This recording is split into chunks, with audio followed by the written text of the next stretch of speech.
El siguiente segmento tiene contenido o opinión. La entrevista en A Primera Hora. Analizamos los hechos del momento junto a sus protagonistas.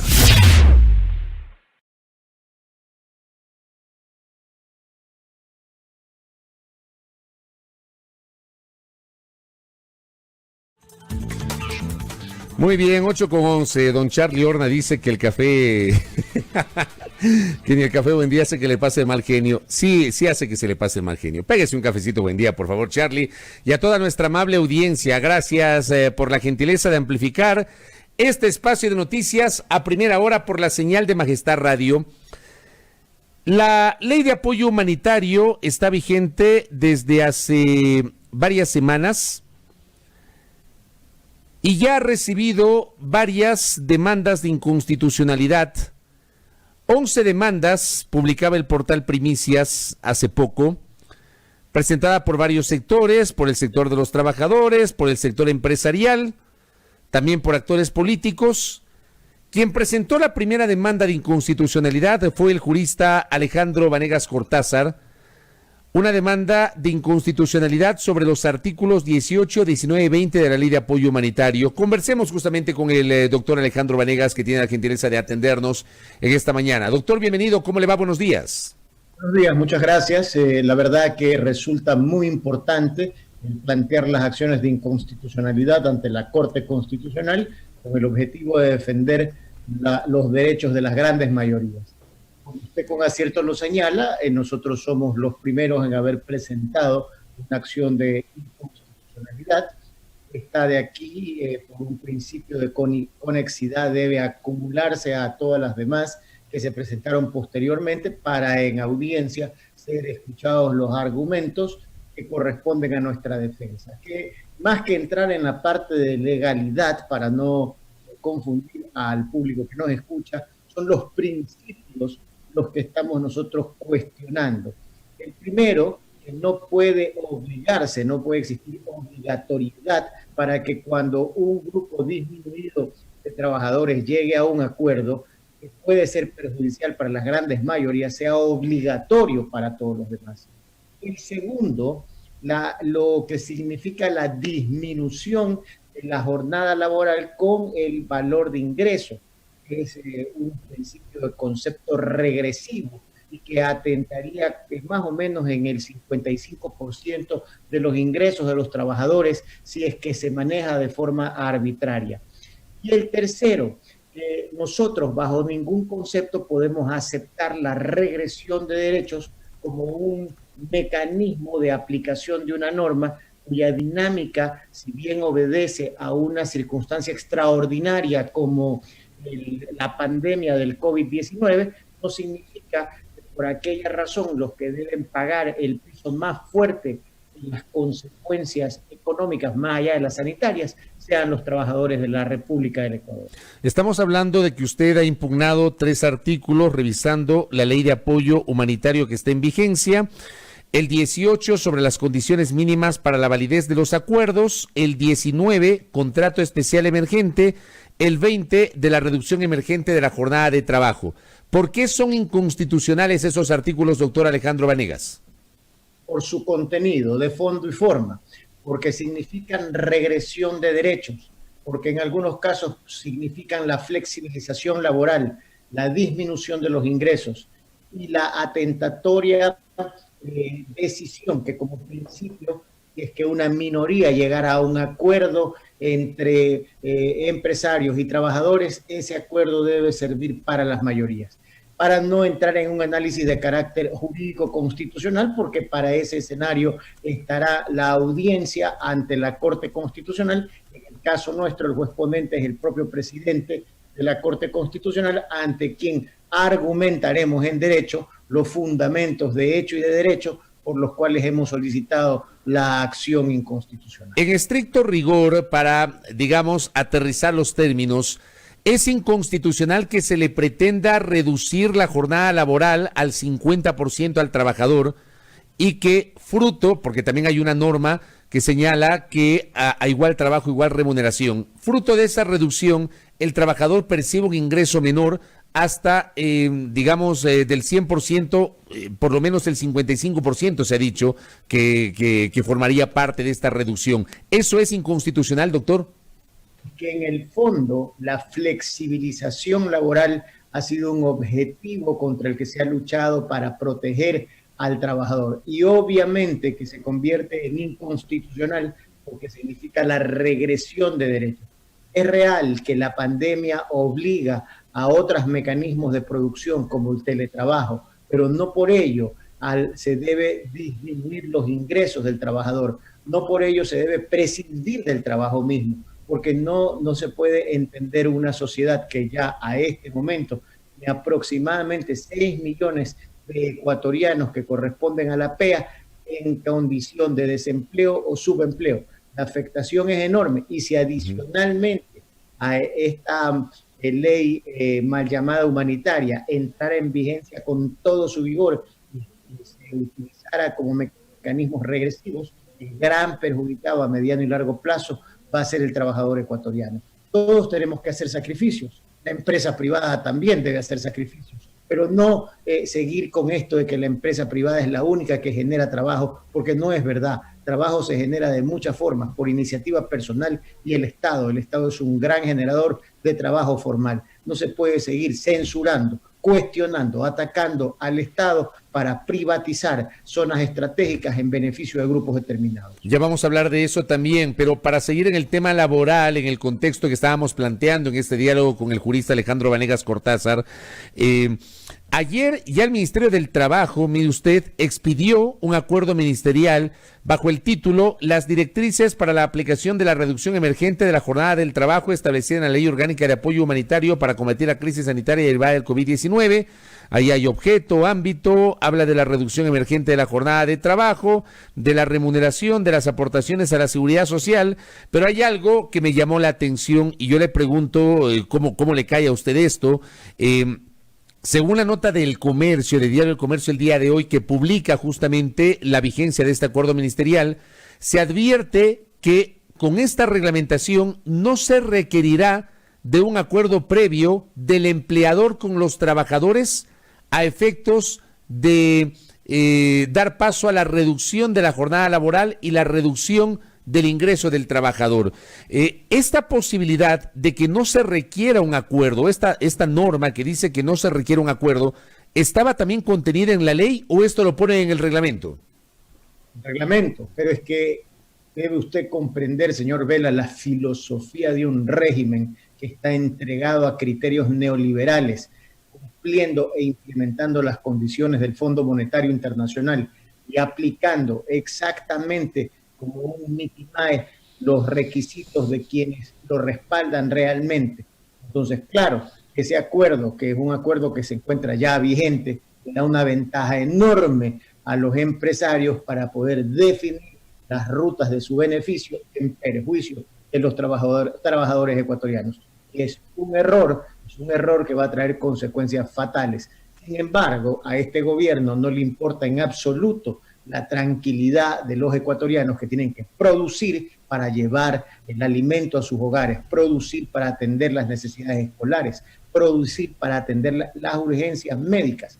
No se trata de solamente proteger a la empresa privada, porque la empresa privada no necesita protección. Protección necesita el que depende de un sueldo mínimo con el que tiene que sobrevivir y con el que debe sustentar a su familia. Ahora, lo que estamos viendo entonces es que con esto el empleador obviamente establece una condición. Si el trabajador no acepta, bueno, automáticamente va a perder su trabajo. Hay una relación de poder, evidentemente, entre el empleador y el trabajador termina siendo la parte más fina de esta relación.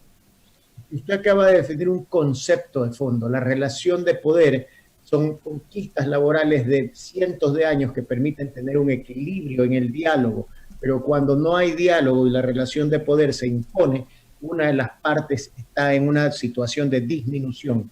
Esa regresión de derechos es una discusión de carácter constitucional que tiene que ser abarcada con responsabilidad dentro de la ponencia de las acciones que se han planteado y obviamente estudiada por la Corte Constitucional para proteger los derechos y las garantías de las grandes mayorías de los ecuatorianos. Claro, porque ahí también uno entiende, hay una situación complicada, evidentemente hay una recesión, ya estábamos en recesión, la pandemia vino a agudizar las condiciones económicas, creo que hay empresarios y empresarios, hay gente que probablemente tiene la capacidad o el músculo financiero para poder capear el temporal, hay otras empresas más pequeñas que no tienen esa posibilidad.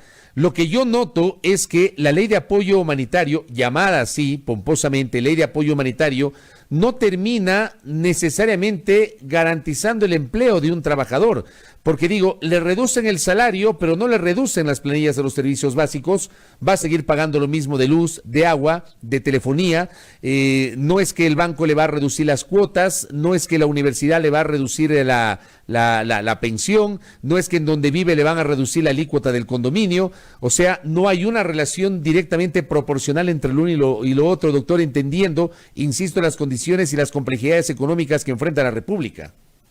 Es que nuevamente el concepto que usted acaba de señalar es el que define la relación de convivencia social. Las proporciones son fundamentales. La canasta básica familiar, los gastos que se generan como agua, luz, teléfono, educación, salud, que se ven afectados directamente porque la proporcionalidad sufre una distorsión. La distorsión no puede ser se atente contra el más sensible, que es el sueldo del trabajador. Correcto.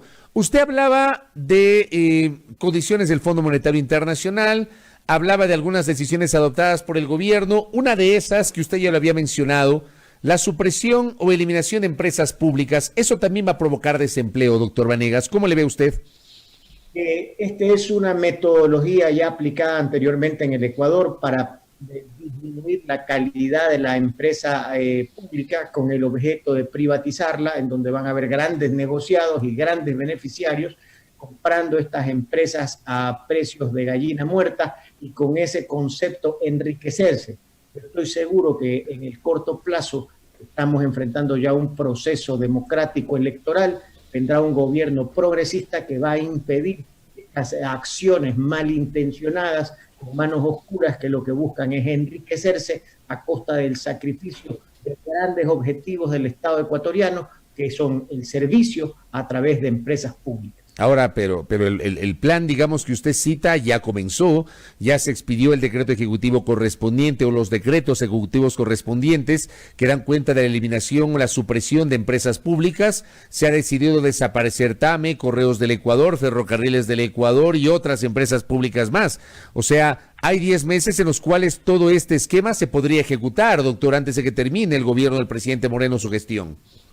Toda esta estrategia, que es una estrategia fondo monetarista, busca en la implementación de estas condiciones que se reflejan en toda la actividad económica ecuatoriana, perjudicar al Estado. No se trata que solamente la empresa privada, y esto es algo que hay que entenderlo a profundidad y lo podemos debatir ampliamente con quien quiera, que solamente la empresa privada es generadora de empleo. Eso es una gran falacia. El Estado ecuatoriano es un gran generador de empleo y permite la corrección económica para poder proteger tanto la jubilación patronal como el funcionamiento del Instituto Ecuatoriano de Seguridad Social. Cuando se afecta a la fuente fundamental de ingresos del Instituto Ecuatoriano de Seguridad Social, que es el empleo formal, tiene usted en el Ecuador aproximadamente 167,000 desafiliados en un periodo tan corto de tiempo como el que sufrimos por la pandemia, tiene usted la consecuencia de la afectación de la caja.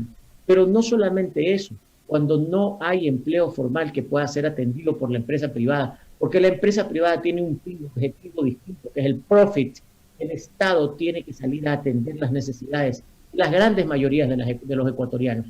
Como con acierto ha expresado Rafael Correa en su visión política, ideológica y conceptual, el trabajo es un acto de dignidad que permite al ser humano el desarrollo. Ese ser humano tiene que cumplir también con condiciones que son esenciales, el prepararse, el tener una decisión académica, el ser propositivo, pero el ser humano tiene que ser el centro de la actividad económica, no al revés.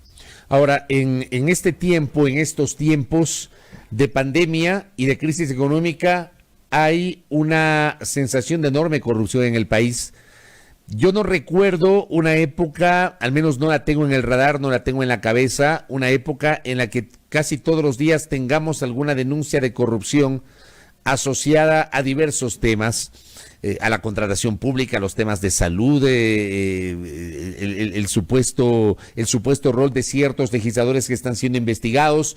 Yo no recuerdo una época similar. Y creo que eso también es materia de discusión. Pero ¿cómo ve usted, evidentemente, esta serie de denuncias asociadas a los casos de corrupción en varias instancias del poder político del país, doctor Alejandro Vanegas? Vela, este es el peor gobierno de la historia.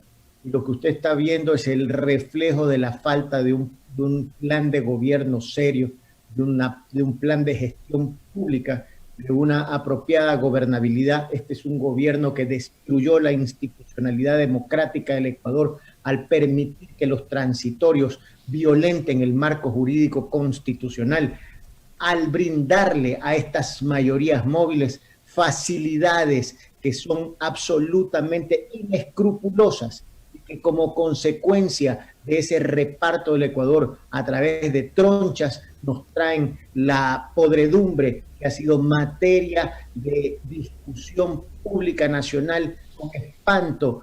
Los actos de corrupción nos denigran. No puede ser posible que se hayan vendido en momentos de pandemia y de crisis sanitaria en esta ciudad de Guayaquil, en los hospitales públicos, fundas para cadáveres con un sobreprecio del 1.700%.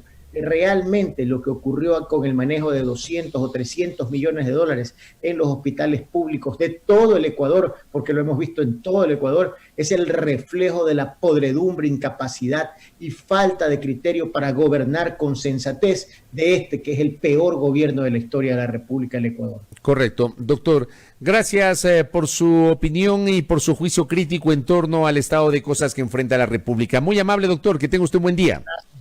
Un enorme gusto compartir con ustedes. Gracias. Al doctor Alejandro Vanegas Cortázar, jurista, quien ha sustentado la demanda de inconstitucionalidad que presentó en su momento contra la ley de apoyo humanitario. Fue la primera demanda de inconstitucionalidad que se ha presentado. Miren ustedes, hablamos de este tema y coincidió con el hecho de que ayer justamente el Ministerio del Trabajo ya expidió el acuerdo ministerial con las directrices para la aplicación de la reducción de la jornada laboral. Ojalá que no haya abusos. Hay algo que le decía yo a Alejandro Vanegas y que creo que es lo que termina siendo preocupante en esta relación de poder del patrono con el empleado. No se requerirá de un acuerdo previo con los trabajadores para adherirse a la medida. Es decir, habrá una decisión del empleador, seguramente con base en la realidad de su empresa, y el trabajador no podrá oponerse so pena de que eventualmente pierda su empleo. Hay una relación de poder, evidentemente. Por eso yo digo, ojalá que los empleadores actúen con sentido de país, actúen con sentido humanitario, que respeten los derechos de sus trabajadores, porque, insisto, la situación económica termina siendo complicada en el Ecuador.